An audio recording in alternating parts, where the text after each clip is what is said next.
Assalamualaikum warahmatullahi wabarakatuh. Salam sejahtera dan selamat pagi saya ucapkan kepada Dr. Nafisah dan rakan-rakan seperjuangan saya sekalian. Pada hari ini saya akan melaksanakan satu tugasan untuk pentaksiran berterusan, iaitu tugasan 2 bagi kursus PKUK 3312, iaitu pentaksiran dalam pendidikan khas. Jadi tugasan 2 untuk kod kursus PKUK 3312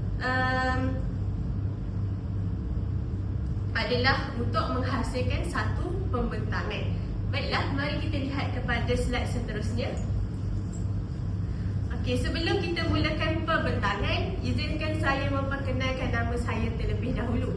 Nama saya Nurul Hanalia Fariha binti Aziz daripada unit PISLP Pendidikan Khas 1 ambilan Ogos 2023 Julai 2028. Angka giliran saya ialah 20214424401113. Jadi untuk pensyarah bagi kursus ini ialah Dr. Nafisah binti Baharum dan tarikh penghantaran tugasan ini ialah jatuh pada 25 Mac 2025. Seterusnya.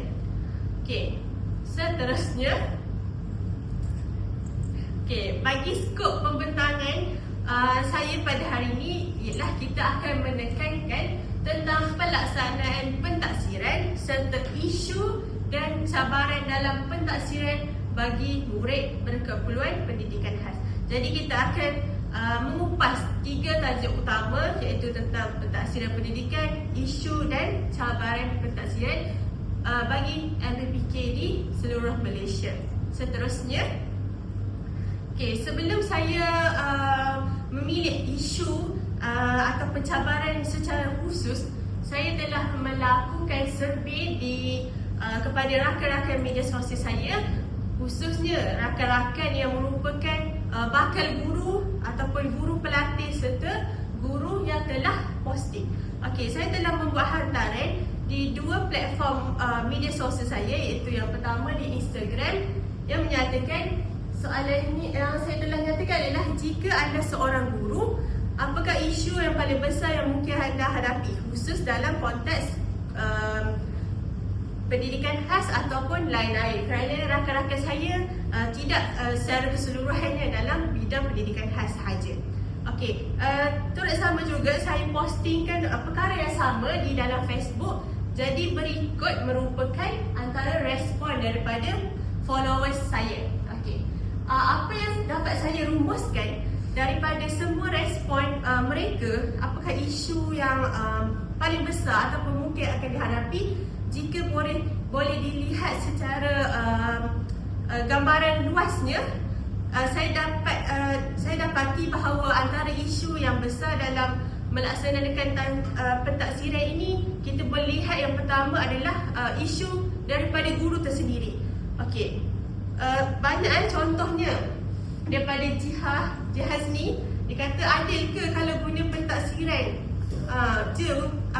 kalau guna satu sahaja jenis pentaksiran. Ada juga daripada Seri Ayu, dia kata macam mana sebagai guru PK ni nak pastikan semua pentaksiran yang kita nilai MPPK ni adil. Ada juga seterusnya yang menegaskan tentang instrumen daripada Hawa yang mengatakan guru PK bukan susah ke nak menilai MPPK sebab instrumen setiap masalah murid ni adalah berbeza-beza. Jadi secara dasarnya saya telah mengambil isu guru dan murid untuk dalam pembentangan saya hari ini. Seterusnya, mari kita lihat kepada apa yang kita ingin fokuskan dalam pembentangan kita pada hari ini. Apa yang saya nak fokuskan dalam pembentangan saya hari ini ialah tentang ini adalah tajuk utama saya yang saya telah highlightkan untuk saya jadikan ia sebagai kata kunci dalam pembentangan ini, ialah pentaksiran murid berkeperluan pendidikan khas, iaitu MPPK, isu kompetensi guru dan kesejahteraan murid. Jadi saya ambil idea untuk menghasilkan tajuk ini daripada survey rakan-rakan saya di media sosial. Jadi dalam slide pembentangan ini akan terbahagikan kepada 3 perkara utama, iaitu kita akan terangkan tentang guru sebagai penilai, iaitu dalam SKPMG Standard 4. Seterusnya dimensi kompetensi guru dan dimensi murid berkeperluan pendidikan khas. Seterusnya, okey, sebelum tu mari kita lihat kepada pengenalan. Okey, pembentangan kita berfokus kepada pelaksanaan pentaksiran. Jadi saya yakin ramai di antara kamu semua yang masih confused ataupun ragu-ragu apa sebenarnya maksud pentaksiran. Okey, pentaksiran ni adalah satu proses sistematik di mana proses mengumpul, menganalisis dan membuat tafsiran data tentang pembelajaran murid untuk membuat sesuatu keputusan dalam pendidikan mereka. Jadi pentaksiran bukan sekadar untuk mengukur pencapaian akademik, tetapi untuk menilai juga perkembangan holistik murid dari segi aspek kognitif, afektif, sosial dan vocational mereka. Okay, jadi pentaksiran berfungsi sebagai alat diagnostik, formatif dan sumatif untuk memastikan keberkesanan PDP dan keadilan dalam pendidikan. Jadi jika kita lihat di Malaysia, kita boleh bahagikan kepada dua jenis pentaksiran, iaitu pertama di sebelah kanan slide, iaitu pentaksiran bilik darjah, iaitu PBD, dan seterusnya pentaksiran berasaskan sekolah, iaitu PBS. Jadi setelah saya membuat kajian dan beberapa jurnal, saya sangat tertarik dengan satu quotes ataupun kata-kata daripada jurnal mengatakan pentaksiran bukan sekadar grade tetapi kompas masa depan untuk MBPK. Okey, baiklah. Seterusnya, okey, mari kita telusuri secara kasar apa itu pentaksiran bilik darjah. Okey, pentaksiran bilik darjah ini adalah satu pentaksiran yang dilaksanakan secara berterusan sepanjang tahun melalui pelbagai jenis kaedah seperti pemerhatian, portfolio dan rubrik untuk menilai perkembangan murid secara menyeluruh. Okey, ini adalah daripada Jurnal Pendidikan Malaysia 2025. Jadi untuk laksanakan satu pentaksiran ada terdapat pelbagai kaedah. Okay, contohnya pemerhatian. Okey, bukan semua jenis pentaksiran sesuai untuk digunakan semua jenis kaedah. Sebagai contoh, untuk kita menilai tingkah laku murid, yang lebih sesuai kita sentiasa membuat pemerhatian, merekod, kemudian kita dapat analisiskan apa yang kita perlu tambah baik. Okey, seterusnya pentaksiran berasaskan sekolah. Okay. Pentaksiran berasaskan sekolah ataupun PBS ialah proses mengumpul, menganalisis dan mentafsir maklumat tentang pembelajaran murid bagi tujuan membuat keputusan pendidikan yang lebih adil dan inklusif. Okey, daripada Jurnal Pendidikan Malaysia 2025. Okey, sebagai contoh kita boleh lihat, murid autism mungkin lemah dalam penulisan tetapi sangat baik dalam kemahiran visual. Jadi kita dapat lihat bahawa untuk menguji sesuatu murid, kita tak semestinya lihat kepada satu aspek sahaja. Mungkin murid tu lebih kepada visual, ada setengah murid lebih kepada pendengaran, auditory ataupun lain-lain. Okay. Kerana minat semua murid adalah berbeza-beza. Jadi sebagai guru perlulah memainkan peranan untuk terus mencari apa yang sesuai, apa cungkil bakat potensi murid anda masing-masing. Okay, jadi kita dapat rumuskan bahawa pentaksiran juga berfungsi sebagai diagnostik, iaitu untuk kena pasti masalah, formatif dan sumatif seperti yang kita bincangkan sebentar tadi. Seterusnya, okay, mari kita lihat tentang proses pelaksanaan pentaksiran. Okey, baik, ini adalah gambar rajah ataupun carta alis secara rumusan yang menunjukkan tentang proses pelaksanaan pentaksiran. Okey, mari kita lihat yang pertama, iaitu pertama adalah proses perancangan. Okey, apa yang perlu guru lakukan dalam proses perancangan? Okey, pertama adalah guru, untuk konteks pendidikan khas iaitu MBPK, guru harus ataupun dikatakan wajib untuk merancang RPI dan objektif pembelajaran bagi sesuatu perkara yang hendak diukur. Jadi apabila dah selesai merancang, laksanakan, iaitu proses pelaksanaan, iaitu laksana pentaksiran ni dalam bilik darjah. Okey, laksanakan, rancang, laksana. Selepas laksanakan apa? selepas laksanakan ataupun sewaktu melaksanakan, guru perlulah mengumpulkan data, iaitu merekod pencapaian murid-murid. Okey, data ni kita boleh rekod dalam pelbagai bentuk. Okey, sebagai contoh, kita boleh tulis dalam apa tu, boleh buat catatan.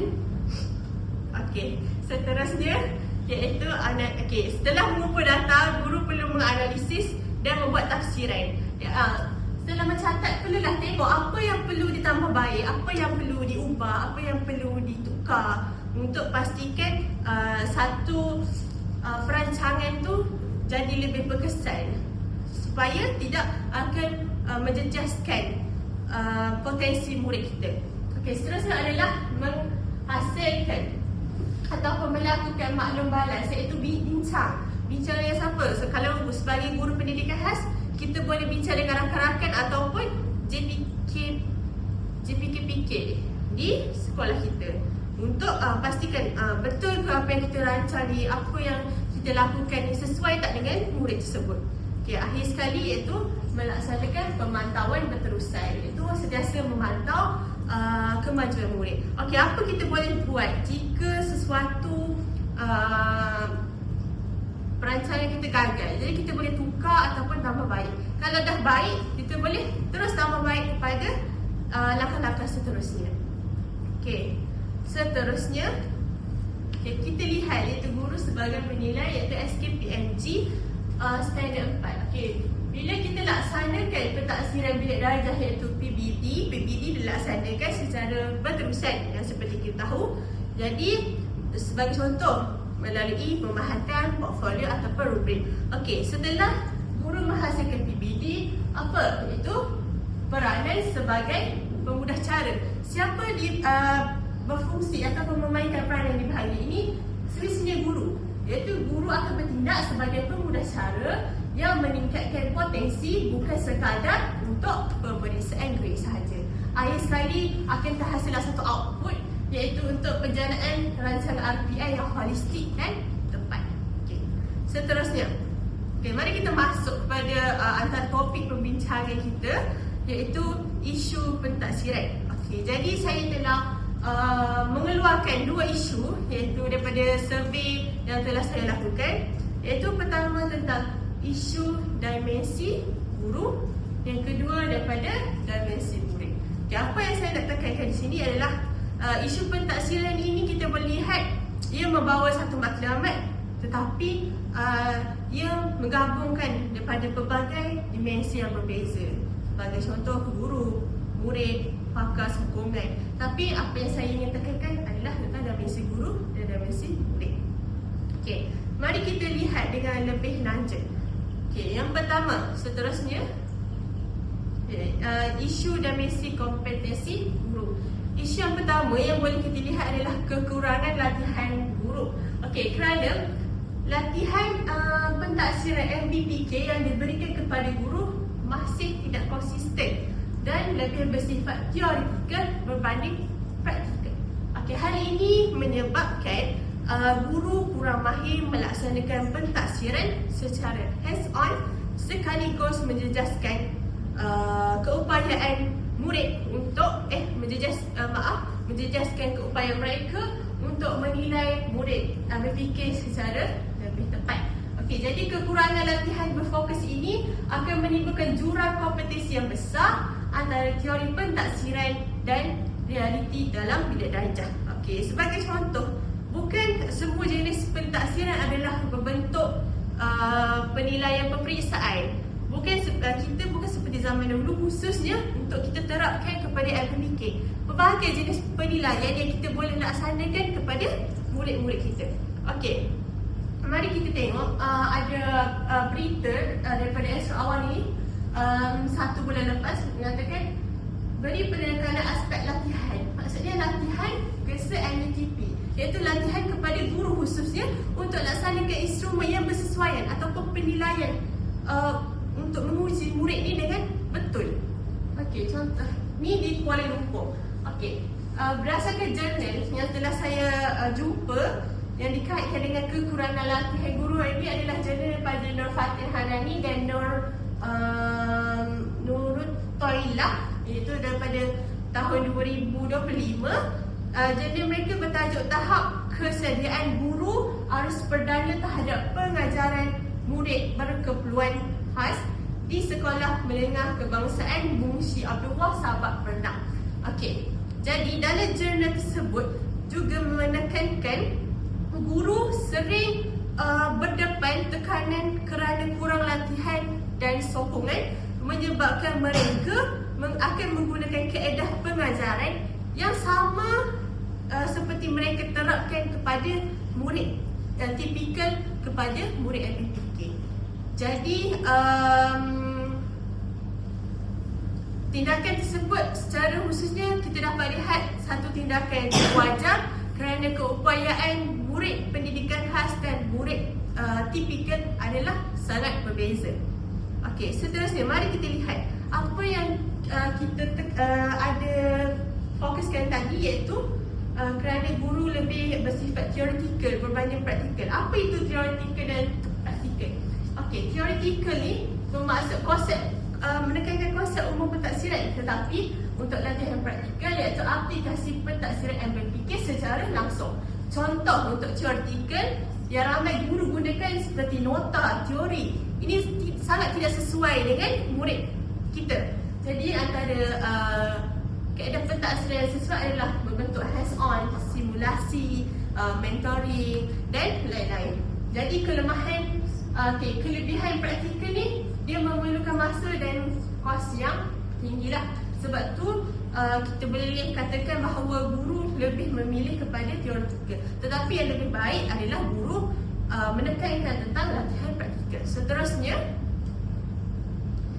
adalah tentang apa punca kekurangan latihan guru. Kita boleh lihat berpunca daripada beban kerja lain. Sebagai contoh, banyak dalam berita guru mahu pecen awal, guru beban dengan tugasan bukan hakiki. Seperti kalau di sekolah, kita tidak mengatakan tugasan lain-lain ini tidak wajar, tetapi jika terlampau banyak ia sukar, khususnya kepada guru pendidikan khas, kerana kita terbeban dengan pelbagai jenis instrumen yang menyebabkan terbeban lagi dengan tugasan luar, yang menyebabkan kita tidak mampu fokus ataupun dapatkan latihan yang mendalam. Okey, jadi beban kerja yang berat memberikan kesan negatif kepada kesejahteraan guru dengan seterusnya di sekolah rendah, guru PK sering mengadu bahawa masa mereka lebih banyak dihabiskan untuk menyiapkan dokumen berbanding melaksanakan pentadbiran sebenar. Hal ini menjejaskan keberkesanan RBI dan perkembangan murid. Okey, hujah ini disokong oleh Journal Impact of Workload on Teachers' Wellbeing, iaitu daripada Nur Yuhainis Abdul Wahab pada tahun 2024. Okey, antara cara penyelesaian daripada kurangnya latihan guru, guru juga boleh mencari inisiatif sendiri di samping menunggu penyelesaian daripada pihak kerajaan sendiri. Antara inisiatif guru boleh menjalankan kolaboratif antara pihak ibu bapa ataupun pakar dan kaunselor. Jadi maklumat yang diterima ataupun pengalaman yang diberikan oleh ibu bapa dan kaunselor mungkin dapat meningkatkan latihan, dan guru juga boleh meningkatkan pengetahuan mereka lagi untuk menilai anak-anak yang MPK ini.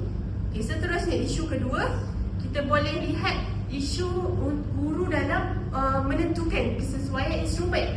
Okey, kerana instrumen pentaksiran yang digunakan masih terlalu umum dan tidak adaptif kepada kepelbagaian MPK. Okey, instrumen yang rigid hanya menilai kelemahan murid tanpa mengambil kira kekuatan unit mereka. Jadi kesannya pentaksiran gagal mencerminkan potensi sebenar murid.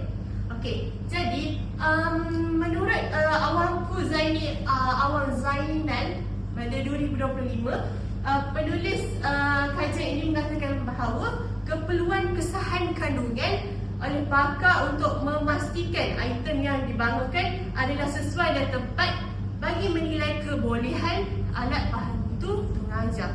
Okey, jadi dalam sebagai guru kita juga perlu menekankan tentang kesesuaian instrumen. Sebagai contoh, apabila kita menilai kaedah ataupun cara yang salah untuk menilai seseorang murid, jadi ia dianggap seperti sia-sia dan tanpa tujuan. Kerana apa motif yang di akhir untuk kita dapat tu tak ada apa-apa. Okey, macam itu. Jadi seterusnya, kesesuaian instrumen penilaian, kita boleh lihat paradigma lama iaitu instrumen standard menekankan ujian seragam dan rubrik umum. Jadi MBPK dinilai dengan piawaian yang sama seperti murid arus beranda. Ini adalah yang lama. Jadi kesan negatif dia, murid MBPK kehilangan peluang untuk menunjukkan potensi. Jadi ia akan menjejaskan keyakinan dan kemampuan diri untuk mereka belajar dengan lebih baik. Jadi jurang keberkesan ini instrumen gagal untuk menterjemahkan data kepada intervensi yang lebih bermakna. Jadi impak dia adalah menyumbang kepada ketidakadilan pentaksiran kerana murid MBPK tidak dinilai secara holistik. Baiklah, seterusnya, apa cadangan penyelesaian yang kita boleh lihat dalam kesesuaian instrumen? Yang pertama, kita boleh tengok pada 4 dimensi, iaitu kaedah instrumen fokus dan analisis data. Okey, jika kita lihat ini adalah paradigma baru dahulu dan ini adalah paradigma masa depan, ataupun bermula kini kita sebagai guru boleh mula aplikasikan, boleh mula mengeluarkan idea-idea baru kita untuk terus membangunkan potensi murid MBPK kita untuk lebih maju dan berjaya di masa hadapan. Okey, jadi apa yang ditukarkan adalah daripada dulu kita lihat instrumennya kaedah ni adalah peperiksaan bersendirian. Tapi untuk masa depan kita boleh melaksanakan penilaian secara berterusan. Jadi daripada tahun ke tahun, daripada contoh murid tu tahun 1 dibawa ke tahun 2, tahun 3. Jadi instrumen tu ataupun pentaksiran dilakukan lebih berterusan. Okey, jadi kalau dahulu kita fokus kepada menilai kelemahan, tetapi kali ini kita berfokus kepada untuk pembangunan holistik. Ini sejajar dengan falsafah pendidikan kebangsaan kita untuk hasilkan murid yang holistik. Okey, seterusnya kita lihat kepada antara punca guru sukar untuk membuat kesesuaian instrumen yang betul adalah kurang sokongan daripada pakar. Kita boleh lihat daripada jurnal Ali Muhammad Hazimi Hussein yang bertajuk Strategi dan Teknik PDPC bagi mengendalikan MBPK ketidakupayaan pendengaran dan pendidikan inklusif. Okey, dia menyatakan bahawa setiap individu mempunyai hak yang sama terhadap peluang pendidikan, termasuk mereka yang mempunyai ketidakupayaan. Okey, dijelaskan bahawa 58% daripada pelajar pekak dan ketidakupayaan pendengaran Malaysia telah mendaftar dalam pendidikan inklusif. Jadi pendidikan inklusif dapat membentuk pendekatan pihak Kementerian Pendidikan Malaysia berusaha untuk memberikan hak sama rata kepada setiap warga dan rakyat Malaysia. Jadi sebagai guru, apa punca guru gagal untuk melaksanakan kesesuaian dalam pemilihan instrumen adalah guru tidak mendapatkan bimbingan daripada pakar pendidikan khas ataupun kaunselor dalam memilih instrumen. Okey, jadi tanpa sokongan guru akan bergantung pada instrumen yang lama, di mana instrumen yang tidak adaptif ataupun instrumen yang tidak sesuai dengan murid zaman sekarang.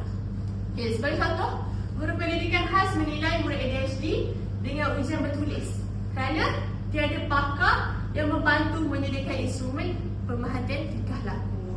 Okey, seterusnya, mari kita lihat kepada isu seterusnya adalah perancangan RPI yang tersasar.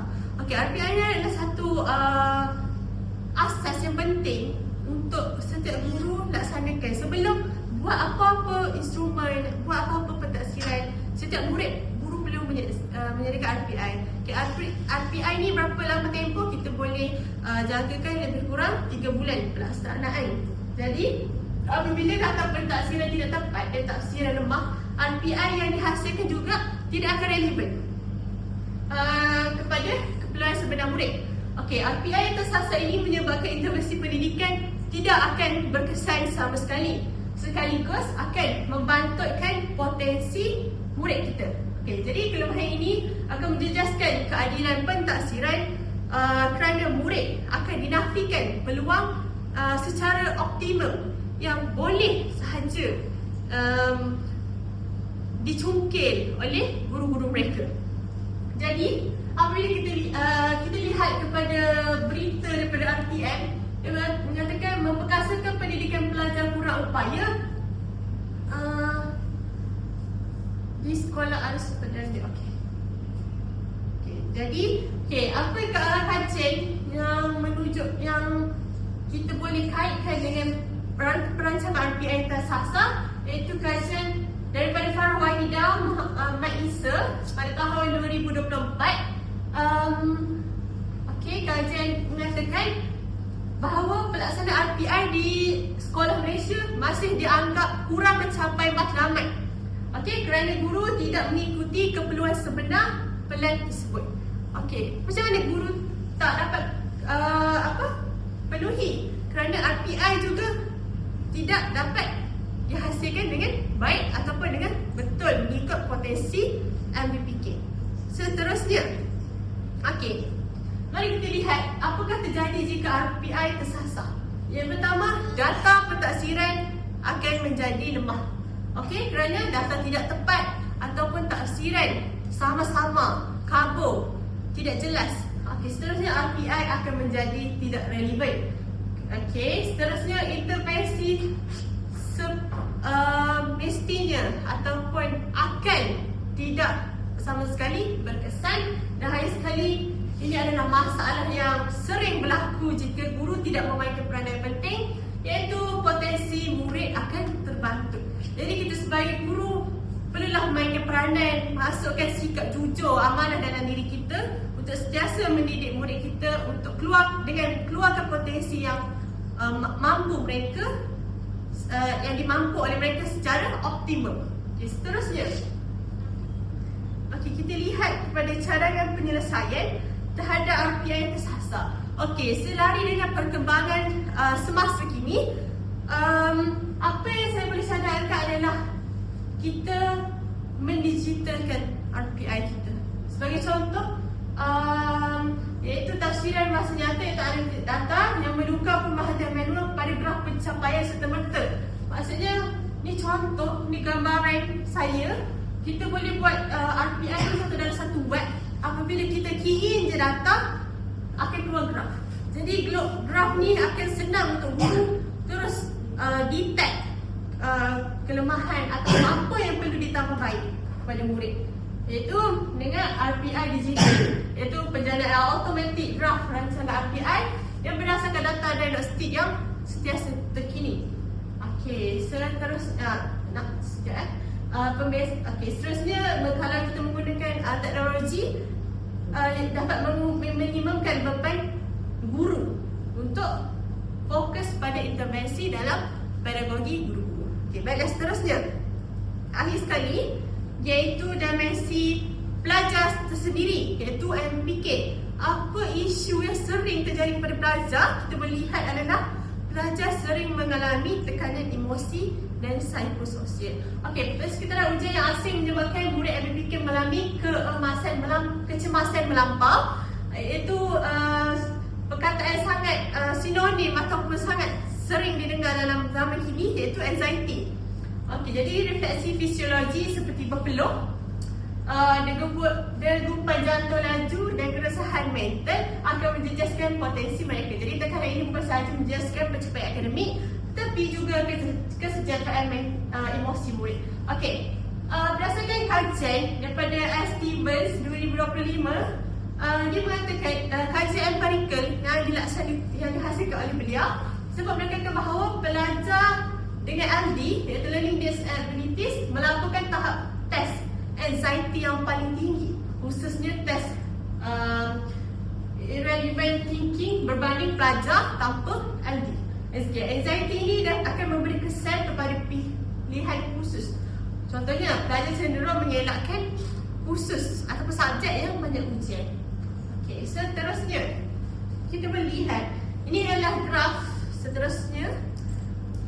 Ini adalah graf beban mental di sebalik pentaksiran. Okey, ini adalah kajian daripada KPM sejak pemansuhan peperiksaan awal. Ini adalah kajian bukan sekadar untuk murid pendidikan khas tapi seluruh murid di Malaysia, iaitu di mana semakin tinggi graf ini penurunan tahap kesejahteraan murid. Ini adalah peningkatan tekanan ujian standard. Jadi semakin banyak ujian, semakin turun kesejahteraan murid, semakin tingkat tekanan ujian standard. Okey, contohnya pertama kita dapat lihat, pertama murid akan mengalami anxiety. Yang kedua, kehilangan motivasi. Kerana dia dah takut, dia akan tak nak dah pergi, contoh dia takut dah nak masuk ke subjek tu. Kemudian yang kedua, kehilangan motivasi. Dia tak nak dah masuk, tak nak dah pergi, tak nak dah hadir ke sekolah. Seterusnya, hakisan dalam keyakinan diri. Dia akan memberi kesan juga dalam kehidupan mereka di dunia sebenar, bukan hanya dalam di sekolah.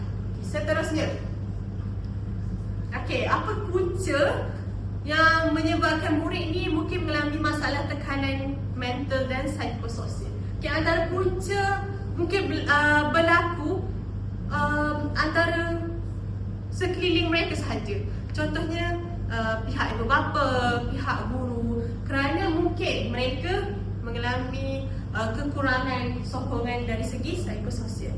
Okay, jadi ramai murid tidak mempunyai, ramai sekolah tidak mempunyai kaunselor khusus untuk berkeperluan khas. Okey, betul. Kini tidak ramai kaunselor yang mahir untuk memberikan motivasi, untuk memberikan sesi bimbingan kepada murid khas ni. Jadi walaupun ada guru kaunseling, mereka biasanya hanya fokus pada murid perdana. Jadi murid MPK pula memerlukan pendekatan beza. Contohnya kayak kaunseling visual, sokongan emosi berstruktur. Sebab kita tengok murid kita ni adalah dia lebih berbeza, dia lebih unik untuk kita menelusuri masalah mereka. Jadi dalam sistem sokongan yang formal, murid merasa terasing dan tidak akan pernah rasa difahami oleh sekeliling mereka. Okey, daripada Jurnal Obses, Jurnal Pendidikan Anak Usia Dini daripada Indonesia, iaitu daripada Demetriulina 2025, mengatakan murid dengan learning disabilities jarang gagal ujian bertulis matematik. Jadi dia akan menangis kerana merasakan dirinya tidak pandai berbanding rakan lain. Apabila guru cuba menenangkannya, tetapi dia ada sesi kaunseling sesulat untuk membantu murid menguruskan emosi. Guru hanya mampu menenang, tapi efek tu sampai terbawa-bawa ke rumah. Dan seterusnya akhirnya murid enggan hadir ke kelas matematik lagi. Okey, langkah penyelesaian. Okey, apa yang guru boleh laksanakan? Okey, guru juga boleh laksanakan portfolio berterusan. Okey, untuk rekod proses lintasan perkembangan murid, untuk sentiasa keep on track apa masalah ataupun isu yang timbul pada murid tersebut. Seterusnya, rumusan apa yang kita boleh katakan, pelaksanaan pentaksiran menunjukkan bahawa kelemahan latihan guru, instrumen yang tidak adaptif dan RPI yang tersasar telah menjejaskan keadilan serta ketepatan pentaksiran MPK. Okay, pada masa yang sama, murid berhadapan tekanan emosi dan psikologi akibat ujian yang rigid sehingga akan menjejaskan motivasi dan keyakinan diri mereka. Okey, oleh itu pelaksanaan pentaksiran perlulah diperkukuh melalui latihan praktikal berterusan untuk guru. Okey, seterusnya membangunkan instrumen yang lebih adaptif agar kemudian pentaksiran alternatif yang lebih holistik serta sokongan psikososial agar pentaksiran benar-benar berfungsi sebagai alat pembangunan potensi murid secara inklusif. Okey, jadi kita sebagai guru pendidikan khas juga perlu memainkan peranan bersikaplah jujur, adil dan sentiasa bersemangat untuk terus mencungkil bakat murid, potensi murid, kerana kalau bukan kita, siapa lagi untuk majukan mereka, kembangkan potensi diri dalam diri mereka. Okey, seterusnya ni adalah beberapa rujukan yang telah saya gunakan daripada jurnal-jurnal. Okey, akhir sekali. Okey, itu sahaja daripada saya. Sekian, terima kasih.